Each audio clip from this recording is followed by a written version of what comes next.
Michael is a longtime advocate for regenerative agriculture and works closely with growers focused on soil health, biodiversity, and long-term ecological stewardship.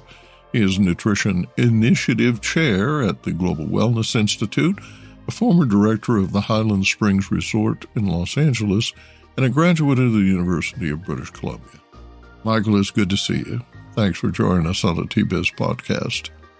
Dan, thanks for having me. It's always a pleasure to introduce regenerative agriculture in tea to people who have never heard of it and to go a little deeper for those who have had an intro. Michael, what does regenerative tea farming mean in day-to-day practice?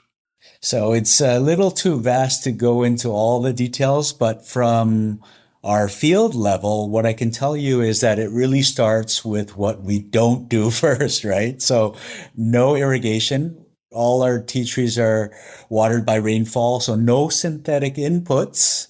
So no shortcuts that trade long-term soil health for short-term yield. And that's kind of like counterintuitive, right? So our trees on Jeju Island were planted from seed 25 years ago into volcanic soil. And so we left them to find their own depth. And so day to day, what this means for us is resisting the urge to intervene. But on our farm, our farmers make it a mandate to let nature lead the land as it was designed. So to make a clear distinction, most conventional tea farming optimizes for harvest and yield.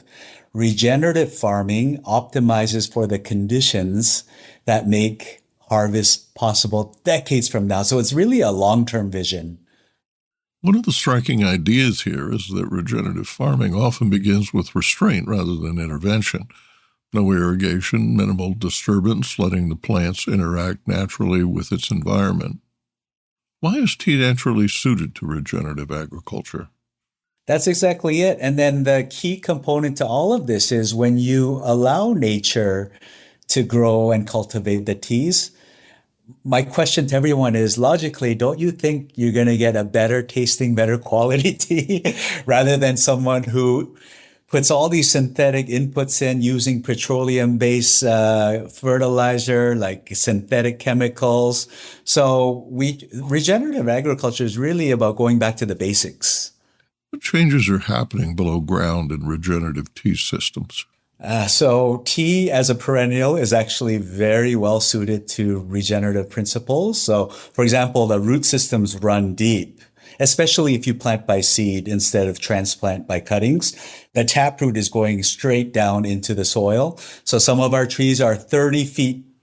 Imagine 30 feet deep roots, right? Imagine what it's doing, pulling up the minerals and the flavor from the soil. And then there's you mentioned it just a little before, but it's the canopy that creates its own microclimate below. And you're not tilling every season. So what translates naturally are things like biodiversity. Very important in any ecological context, right? Minimal soil disturbance. So we're not messing with the microbiome. We're allowing it to thrive underneath our feet. And then you have, like I mentioned before, a long-term horizon. So it's not everyone just looking for short-term gain and extracting from the soil. It's really a long-term horizon that benefits everything on the land, including the farmers, right? So, and I would say that the one challenge or the challenge is that the conventional systems were engineered for uniformity and yield and volume, but regenerative really asks us to welcome variability, like in leaf size, harvest timing, yield. So that's almost like a cultural and operational shift as much as an agronomic one.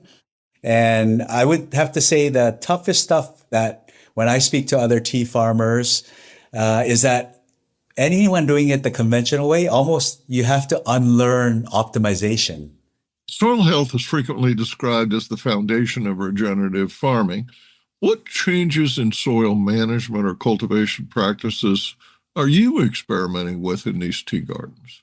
So for those of you who have heard of or have been to Jeju Island, it's a volcanic island. So the volcanic soil on Jeju Island it's already mineral rich. So we started with an advantage. And it's one of the reasons why we planted by seed. So the roots would go deep into the soil.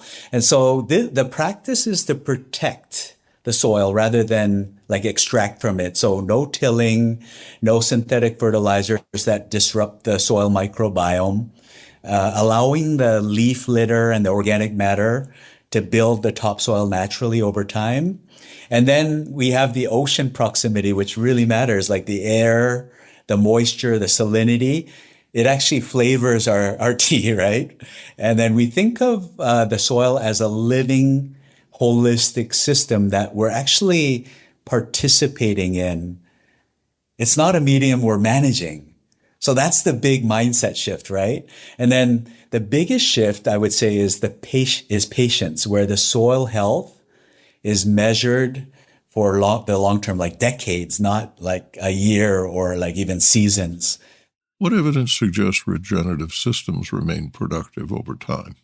So I would say the most accurate answer is time for me. So the first harvest from our trees took close to a decade because we planted by seed, but the trees are now more than like a quarter of a century old and they're producing. So we noticed that the younger bushes that were pushed hard early on, they often plateau or they decline. And that's where we learn, right? And then our trees are still deepening now. The yield per acre math looks different when you're measuring like a long-term horizon, as I mentioned before, versus short-term.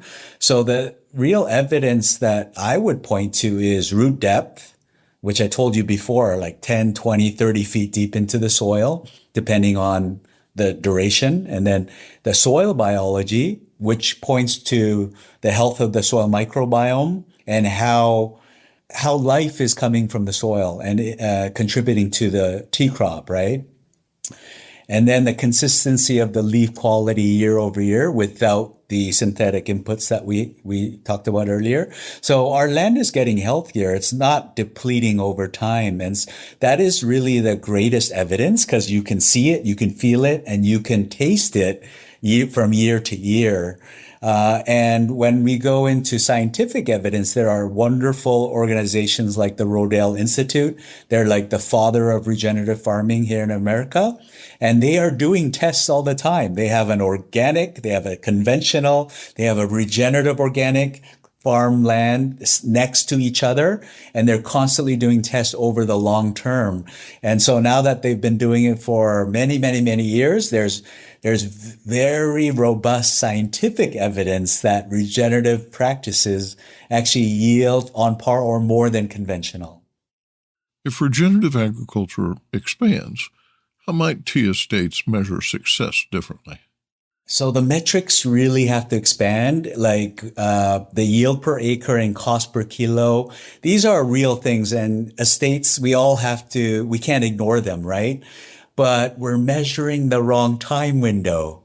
That's the key point here. So soil carbon sequestration, we just talked about biodiversity indices, water retention, worker tenure and well-being, community health. Like we're looking at everything holistically here, right? So these are the lagging indicators of whether a farm system is building or extracting. Right? This is what we all have to consider. So the estates that will be viable in 30, 40, 50 years are the ones measuring what they're leaving behind, not just what they're taking out. And that's what we're talking about here, right?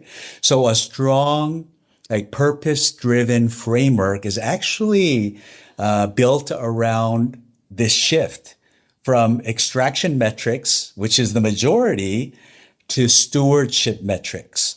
The future value of tea may depend not only on how much leaf is produced, but on the long-term health of the land producing it.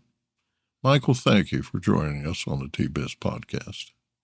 Regenerative farming is what's going to save the tea industry because it's going to maintain and preserve the value of tea. And you talked about it earlier, but what follows with that economic viewpoint is farmer livelihood and the longevity of a tea estate. So to me, the best way holistically to really elevate our industry, to really elevate it and maintain the value of our precious Camellia sinensis plant that's been around for thousands of years. We have to focus on soil health, regenerative agriculture, come up with a higher quality crop that people will have a reason to value better, more.